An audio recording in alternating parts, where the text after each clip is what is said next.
So the Sony HT-S2000 is a start of a new generation of soundbar from Sony, which I feel looks sleeker and is a lot more refined. But today we're going to take a closer look at the new changes found on the S2000 by comparing it to the Sony A3000. Now, even though the A3000 is older than the S2000, I feel that if you have a Sony Bravia TV, you're still going to want to go with the A3000. Now, for the time being, the A3000 isn't going anywhere. Now, when it comes to pricing, the S2000 has a retail price of $500, whereas the A3000 has a retail price of $700. But just knowing Sony, I do expect both of these soundbars to go on sale from time to time.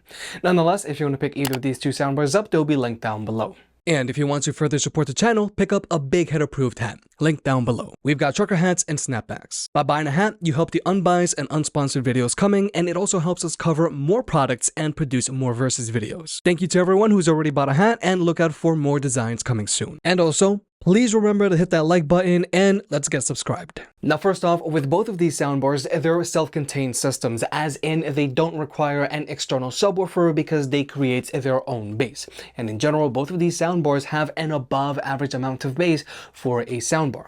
But with both of these soundbars, you can always build them out by adding an external subwoofer and or satellite speakers from Sony. But one of the most important differences between these two soundbars is that the A3000 has support for Sony's acoustic center sync, whereas the S2000 doesn't.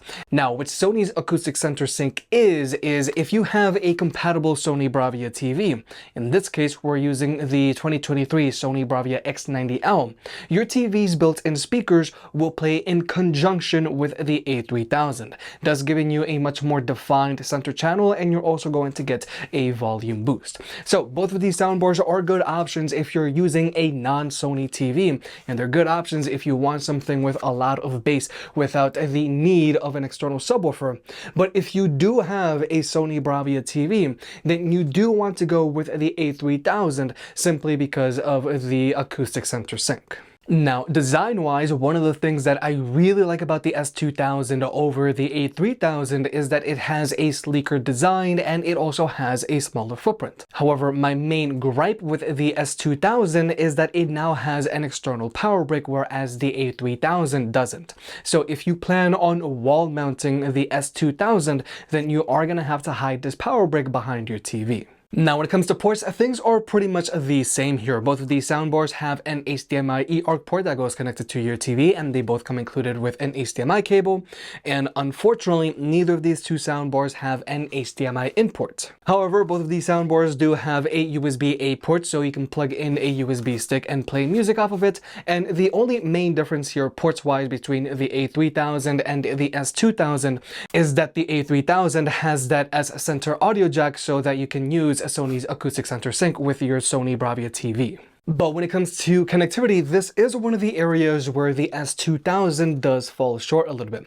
With the A3000, it has support for AirPlay and Chromecast. So whether you're an iPhone user or an Android user, as long as you're connected to the same Wi-Fi network as the A3000, then you're going to be able to stream music to it. Whereas with the S2000, the only way that you can connect to the soundbar wirelessly is with Bluetooth. But if you do want to stream music to the S2000, you can still do so just as long as you AirPlay or Chromecast to your TV instead of directly to the soundbar itself. It's not the end of the world, but the A3000 does seem a little bit more premium just because it has its own AirPlay and Chromecast support. Now, both of these soundbars also come included with remotes, but the remotes that come included with the S2000 is smaller and looks much sleeker than the remote that comes included with the A3000. But I never use the remotes that come included with my soundbar, and instead I just use their app. And again, the S2000's app is just much sleeker looking and much easier to use than the app that's found on Sony's previous generation of soundbars. But both of these soundbars, if you were to use them with a Sony TV, you won't even have to use their app all that often because you can access a lot of their settings directly from the TV itself. But with all of that out of the way, let's talk about sound. Now, regarding speaker setups, both of these soundbars have 3 frontward firing drivers and dual frontward firing subwoofers with exhaust ports that shoot out the sides. But now we're going to jump into the sound test. Now, both of these soundbars are going to be playing at 75% volume,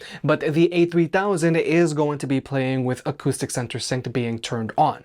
And we're also going to be using the built-in speakers found on the 2023 Sony Bravia X90L TV, and those speakers are going to be playing by themselves, but at max volume. Lately you don't feel like yourself, you kinda hate it. You suppress all of the thoughts in your head and say it's complicated. You hide your pain, but I can see it. It's on your face, I know the feeling. Swear you're okay, but you barely breathing. Don't you walk away. I feel you getting lost, I feel you trailing off. Feel it in your words when you say there's nothing wrong. There's something so subliminal. Your hands shake whenever you talk. You stare into space like you're lost in your thoughts. Surrounded by the paper walls. Tell me what's been going on. Ooh. Tell me what's been going on. Ooh. I'm so caught up thinking about myself. Never took time to listen. See that you were going through hell, now you're cold and distant.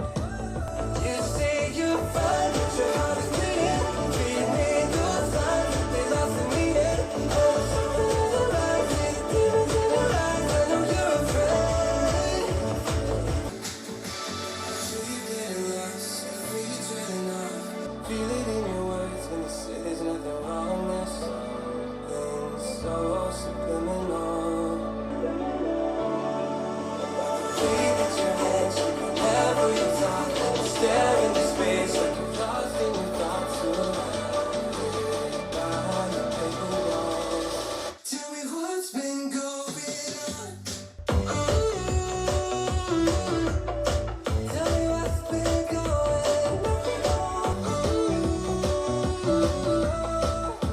Tell me now. You never rest, you never talk. I'm in your room, I'm so done.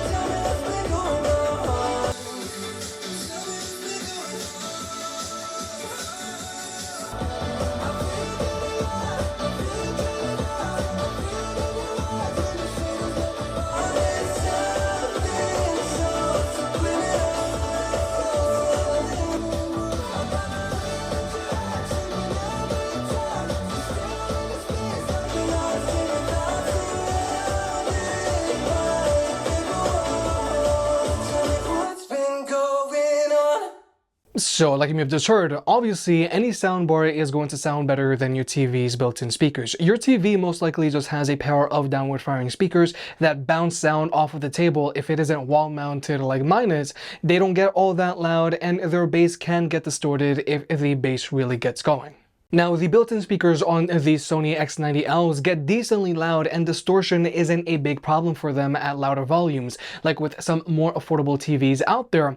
But even with the Sony X90L, if you want to fully enjoy your movies, then you are going to want to invest in a soundbar. Now, when it comes to the overall sound signature of these soundbars, both of these soundbars lean towards a warmer sound signature. So even though these soundbars don't have an external subwoofer, you're still going to be able to feel what's happening on the screen with these soundbars because these soundbars have a lot of bass to them. Now, even though both of these soundbars do have a warmer sound signature to them, they still sound fairly open and immersive, but at higher volumes, because at lower volumes, sometimes it can be a little difficult to hear dialogue with these soundbars because of their warmer sound signature. Now, they both have a voice mode, and the voice mode on these soundbars is going to make it easier so that you can hear dialogue at lower volumes, but still, even at those lower volumes, sometimes it can be a little hard to hear when people are talking. And unfortunately, with neither of these two soundbars, their apps don't allow you to manually adjust their EQ to your liking. All you can do through their app is raise or lower the bass, and you can toggle the voice mode on or off.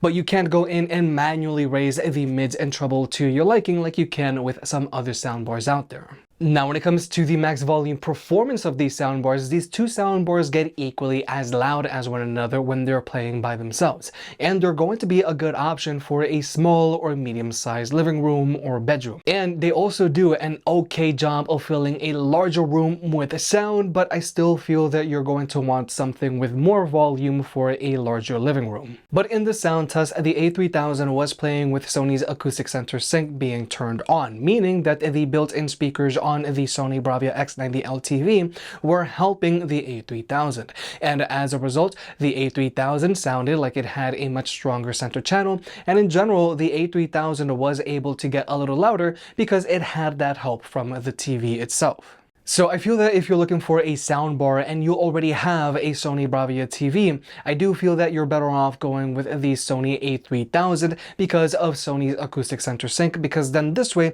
your soundbar is going to get some help from your TV's built-in speakers. But the main drawbacks here is that the A3000 doesn't look as sleek and the app isn't as elegant. But if you have a non-Sony TV and if you're looking for a soundbar with a lot of bass, either because you don't want or have the room for an external subwoofer, then the S2000 is a good option because the bass coming out of this soundbar is going to allow you to feel what's actually happening on the screen. And even though the S2000 does have a warmer sound signature to it, at those higher volumes the soundbar does sound very open and very immersive. But also the S2000 is the more refined soundbar here because it does have a sleeker design to it with a slightly smaller footprint, albeit it does have that new external power brick that you do have to hide, but the S2000 also has that new elegant app from Sony. But personally, I am looking forward to Sony's new generation of soundbars if the S2000 is anything to go off of.